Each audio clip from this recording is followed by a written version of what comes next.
तो मथुरा के श्री कृष्ण जन्मभूमि और शाही ईदगाह मस्जिद विवाद से जुड़े मामले में इलाहाबाद हाईकोर्ट में 30 अप्रैल को सुनवाई हुई और आज यानी कि 1 मई को फिर से सुनवाई होगी।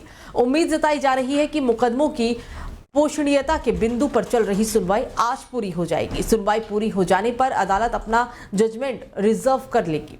दरअसल सुनवाई के लिहाज से आज का दिन बेहद अहम है, क्योंकि आज की सुनवाई में हिंदू और मुस्लिम दोनों ही पक्ष अपनी बची हुई दलीलें पेश करेंगे। जस्टिस मयंक कुमार जैन की सिंगल बेंच में कल करीब 3.5 घंटे तक सुनवाई हुई। कल की सुनवाई में मुख्य रूप से हिंदू पक्ष ने ही अपनी बची हुई दलीलों को आगे बढ़ाया। कोर्ट में दलीलें दी गई है कि श्री कृष्ण जन्मभूमि की टाइटल श्री कृष्ण जन्मभूमि ट्रस्ट के पक्ष में है।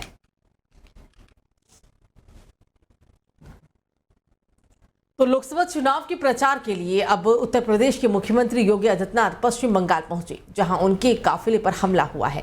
मंगलवार की देर रात मुख्यमंत्री योगी आदित्यनाथ बस से रैली कर वापस लौट रहे थे, तभी अचानक पश्चिम बर्धमान जिले के दंगाइयों ने उन पर हमला कर दिया। मुंह पर कपड़ा बांधे बदमाशों ने बस पर ईंट पत्थर बरसाने शुरू कर दिए, जिसमें बीजेपी के स्थानीय नेता घायल हो गए हैं। हालांकि मुख्यमंत्री योगी आदित्यनाथ पूरी तरह से सुरक्षित हैं।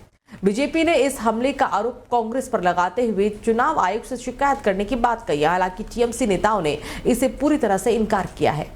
यह हमला दिन में योगी आदित्यनाथ की उस चेतावनी के बाद हुआ जिसमें उन्होंने मुर्शिदाबाद हिंसा के दंगाइयों को चेतावनी दी थी। उन्होंने कहा था कि अगर ये दंगाई उत्तर प्रदेश में होते तो उन्हें उल्टा लटकाकर खाल खींच ली जाती।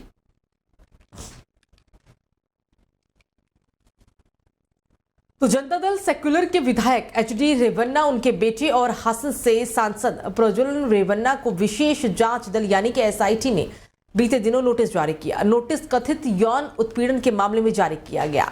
दोनों को जांच के लिए एसआईटी के सामने पेश होने के लिए भी कहा गया है। दरअसल रेवन्ना के घर में काम करने वाली एक महिला की शिकायत पर रविवार को हासन जिले के होलेनरसीपुरा थाने में एक मामला दर्ज किया गया था। पिता और बेटे पर भारतीय दंड संहिता आईपीसी की धारा 354A, 354D, 506 और 509 के तहत मामला दर्ज किया गया।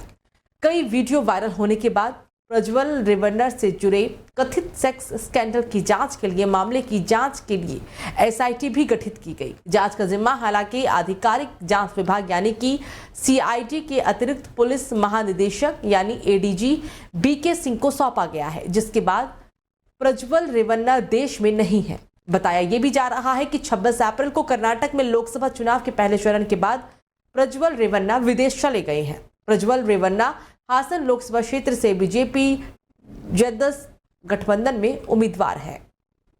तो राजधानी लखनऊ के सुपर जॉयंट्स ने मुंबई इंडियंस को 4 विकेट से हरा दिया है। मार्कस स्टोइनिस ने 62 रन की गेम चेंजिंग पारी खेलकर एलएसजी की जीत में अहम योगदान दिया है। मुंबई इंडियंस से पहले खेलते हुए 144 रन का स्कोर खड़ा किया था। वहीं जब लखनऊ की टीम लक्ष्य का पीछा करने उतरी तो एलएसजी की शुरुआत अच्छी नहीं रही, क्योंकि अपना आईपीएल डेब्यू करने वाले अरनीश कुलकर्णी पहले ही गेंद पर 0 के स्कोर पर आउट हो गए और उसके बाद स्टोइनिस और केएल राहुल के 58 रन और स्टोइनिस दीपक हुड्डा की 40 रनों की पार्टनरशिप ने लखनऊ को जीत के करीब लाकर खड़ा कर दिया था।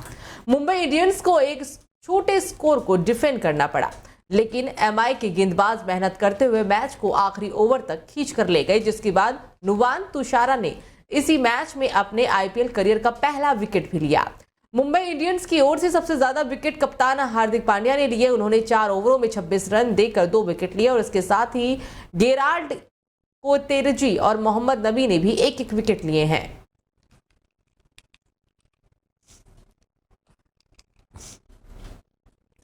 तो उत्तर भारतीय राज्यों में इस वक्त चिलचिलाती धूप और लू के थपेड़े ने लोगों का घर से निकलना मुश्किल कर दिया है। कई शहर लू के थपेड़े में धधक रहे हैं और इसी बीच भारत मौसम विज्ञान ने अगले 2 दिन से 3 दिनों के लिए आंध्र प्रदेश, बिहार, पश्चिम बंगाल और ओडिशा समेत कई राज्यों के लिए हीट वेव का रेड अलर्ट भी जारी किया है।